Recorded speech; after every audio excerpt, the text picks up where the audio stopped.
December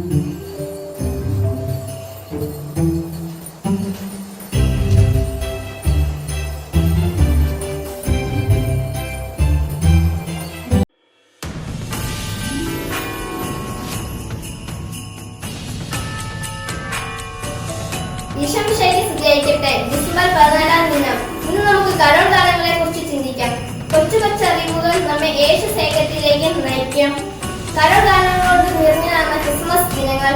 ഉണ്ണിയേശുവിന്റെ രൂപം വഹിച്ചുകൊണ്ട് മധുര ഗാനങ്ങൾ ആരംഭിച്ച നാട്ടിൻ പുറങ്ങളിലൂടെ ചുറ്റി നടക്കുന്ന രീതി ക്രിസ്മസിന്റെ ചൈതന്യവും ആഹ്ലാദവും പങ്കുവയ്ക്കുന്നു. ആദ്യ നൂറ്റാണ്ടുകൾ മുതൽ തന്നെ തിരുപ്പിറവിയോടനുബന്ധിച്ചുള്ള നാടൻ പാട്ടുകൾ ഉണ്ടായെന്നായി കണക്കാക്കപ്പെടുന്നു. മാലാഖമാരുടെ സ്തുതിഗീതങ്ങളാണ് ആദ്യത്തെ കരോൾ ഗാനങ്ങൾ എന്ന് പറയാം.